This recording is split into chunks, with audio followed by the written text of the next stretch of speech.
అస్థినికి వెళుతున్నారట, బాగా ఎక్కువగా వినిపిస్తుంది. వేరే అంశాలు ఏమైనా ఉన్నాయా, లేకపోతే ఈ కేసులు ఇవన్నీ కూడా అక్రమంగా మా మీద కేసులు అంటే మాట్లాడడంలో తప్పలేదు. గతంలో చంద్రబాబు నాయుడు గారి అంశంలో కూడా లోకేష్ గారు వెళ్ళారు, ఉన్నారు, అందరినీ కలుసుకున్నారు. ఏవో ఘోరాలు నేరాలు జరిగిపోతున్నాయి చూడండి కాస్త ఇటువైపు అని చెప్పడానికి వెళ్తున్నారా, లేకపోతే వేరే అంశాలు ఏమైనా ఉన్నాయా? ఎందుకు ఈ ప్రచారం జరుగుతుంది? మొదటిగా డబల్ నైన్ టీవీ వీక్షకులకి, ప్యానెల్లో ఉన్న పెద్దలకి, మీకు శుభ సాయంకాలం. సార్, జగన్మోహన్ రెడ్డి గారు ఢిల్లీకి వెళ్తున్నారు అంటే మోడీ గారిని, అమిత్ షా గారిని వారి స్వప్రయోజనాలకు కాకుండా రాష్ట్ర ప్రజలకు కూటమి ప్రభుత్వము చెప్పినది ఇవ్వలేదు, ప్రజలను మీరు ఆదుకోండి అని చెప్పడానికి వెళ్తుంటారు. ఓకే.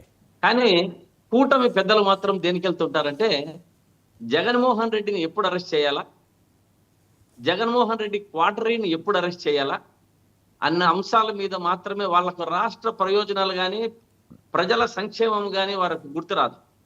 వారు వెళ్ళేది ఓన్లీ జగన్మోహన్ రెడ్డే టార్గెట్. పక్కన ఉన్న వారి జనాదరణ చూడలేక వచ్చే ఎన్నికల్లో మరి ఎప్పుడు వచ్చినా కూడా జగన్మోహన్ రెడ్డి రావచ్చేమో, అందుకని మనం కట్టడి చేసుకోవడానికి మాత్రమే వెళ్తామని వాళ్ళు వెళ్తుంటారు. కానీ జగన్మోహన్ రెడ్డి అలా కాదు. జగన్మోహన్ రెడ్డి ఒక రాష్ట్ర ప్రయోజనాలకు మాత్రమే, రాష్ట్ర అభివృద్ధి కోసము ఏదన్నా వీరు చెయ్యలేనిది చెప్పడానికి మాత్రమే వెళ్తుంటారు తప్ప మా వాళ్ళని అరెస్ట్ చేయొద్దండి, నన్ను అరెస్ట్ చేయొద్దండి అని అడిగేదానికి కానీ ఆయన ఎప్పుడూ వెళ్ళరు. అటువంటి మనిషి కాదు, అటువంటి వ్యక్తిత్వం అయినటువంటి మనిషి జగన్మోహన్ రెడ్డి కాదు. ఒకరి మీద చెప్పడానికి కానీ వెళ్ళడు, ఒకరి కోసము మన రాష్ట్ర ప్రయోజనాల కోసమే వెళ్తాడన్నది గుర్తుపెట్టుకోవాలి అందరూ కూడా అని నేను తెలియజేస్తున్నా మీకు వర్మ గారు.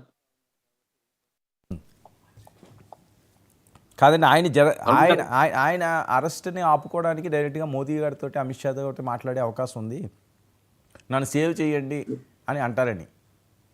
నేనేమంటున్నానంటే జగన్మోహన్ రెడ్డి గారు ఎప్పుడు కూడా మీరు చూసే ఉంటారు, వారు అప్పటి ఉన్న సోనియా గాంధీ గారితో గాని పెద్దలతో గాని ఎదురు పెట్టుకొని పాదయాత్రలు చేసి 16 నెలలు 18 నెలలు జైల్లో వేసినా భయపడకుండా ఎదురుగా ప్రజల కోసము నిలబడినటువంటి వ్యక్తిత్వం ఉన్నటువంటి మనిషి జగన్మోహన్ రెడ్డి గారు.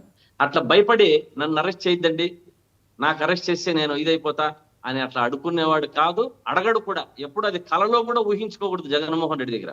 ఓకే. జగన్మోహన్ రెడ్డి వ్యక్తిత్వం అంటేనే ఒక హై స్థాయిలో, హై రేంజ్ లో ఉంటుంది.